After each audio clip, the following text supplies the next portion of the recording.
existe. Você sabe que a sua reação, que a maneira de você fazer agora isso, você não vai se precipitar. Você vai pensar, você vai analisar, você vai fazer isso, fazer aquilo outro. A maneira de você olhar vai ser influenciada? Hein? Você vai olhar diferente. Você não vai olhar para as pessoas e logo julgar. Você não vai olhar para as pessoas e logo dizer você está errado, você está isso. A maneira de você olhar, a maneira de você ver as pessoas, de você olhar o mundo, ela é diferente. Porque eis que tudo se fez novo.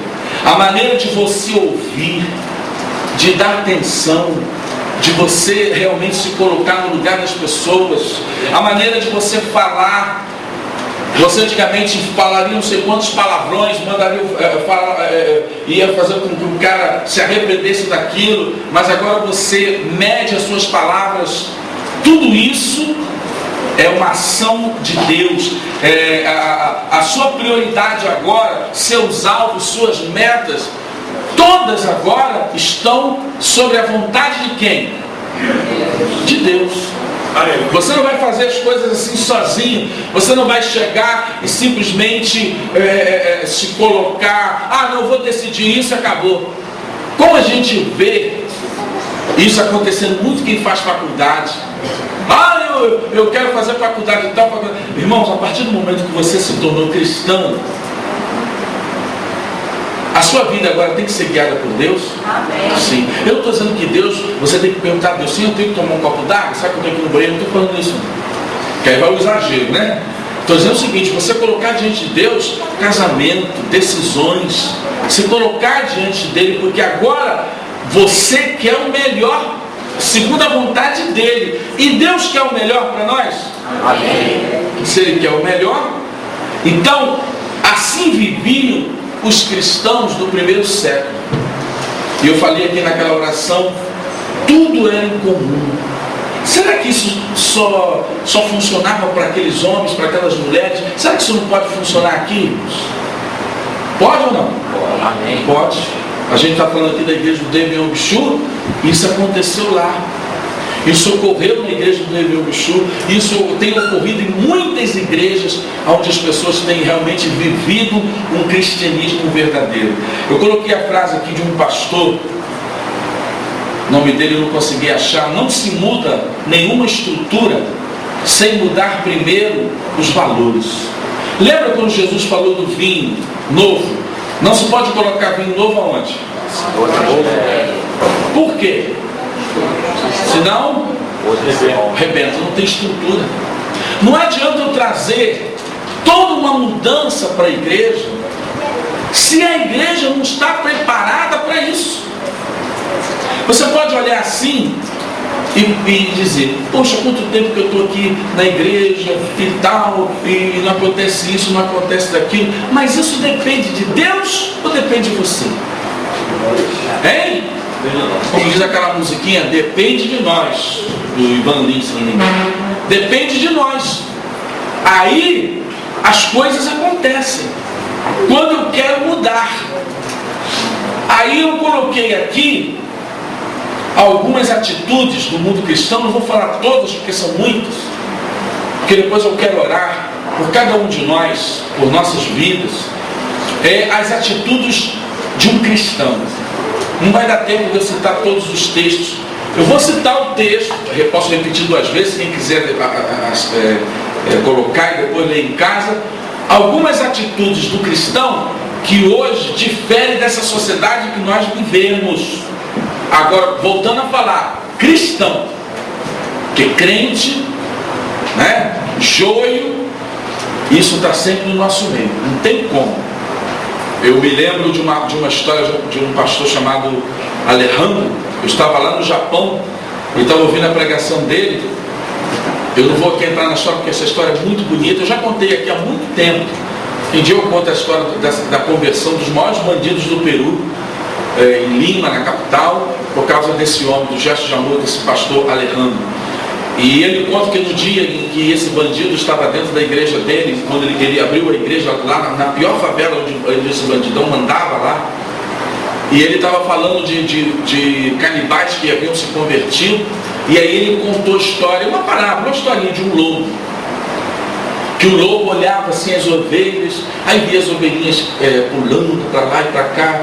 Ai, o lobo, puxa, que vida boa dessas ovelhas. Ai, como eu queria ser uma ovelha, mas eu sou lobo, eu gosto de carne, então não vai dar certo.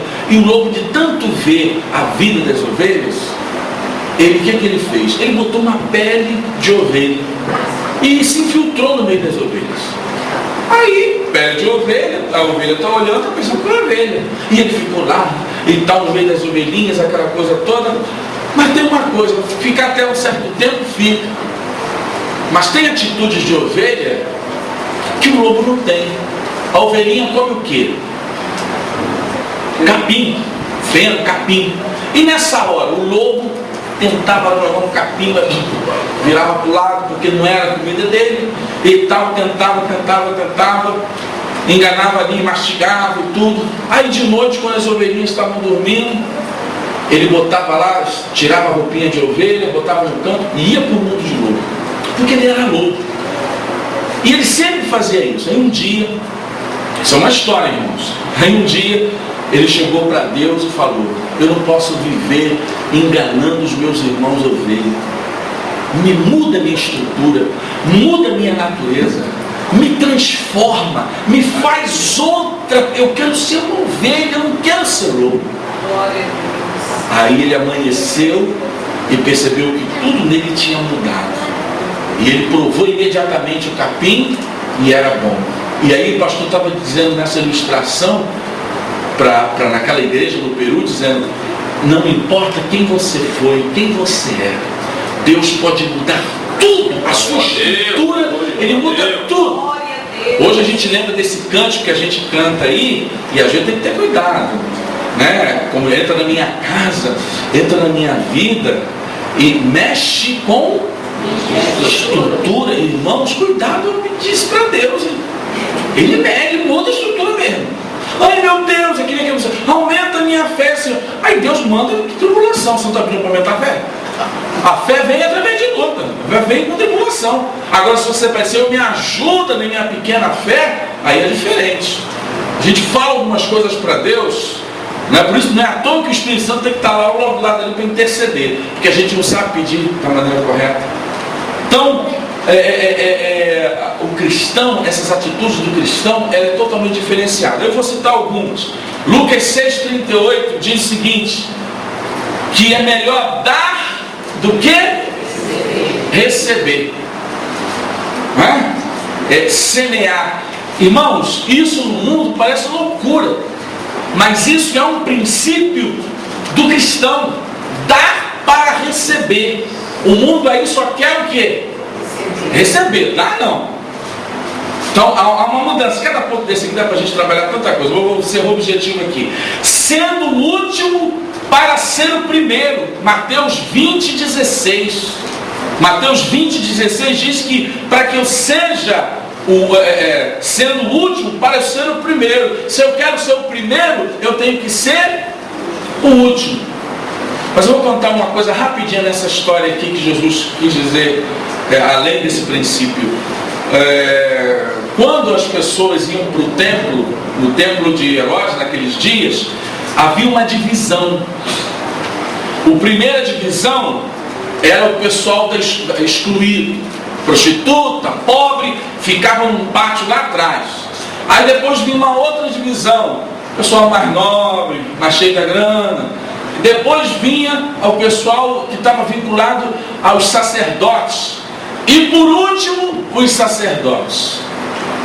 Jesus está entrando no templo. Ele está encontrando quem primeiro?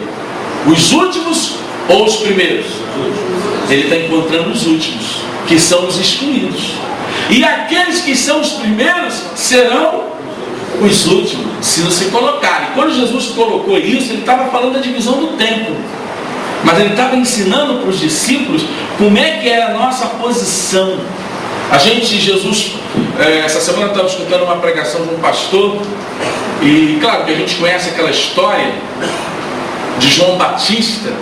Aí Jesus chega e diz assim: dos de nascido de mulher, ninguém foi maior que João Batista. Aí você olha assim, pô, será que Jesus? O que Jesus quer dizer com isso? Ele foi maior do que o rei Davi? Ele foi maior do que Moisés? Ele foi maior do que Josué? Eu posso pegar figuras do Antigo Testamento e dar de banho em João Batista. Aí Jesus vira para o pessoal e ainda vou dizer o seguinte: e aquele que se colocar como menor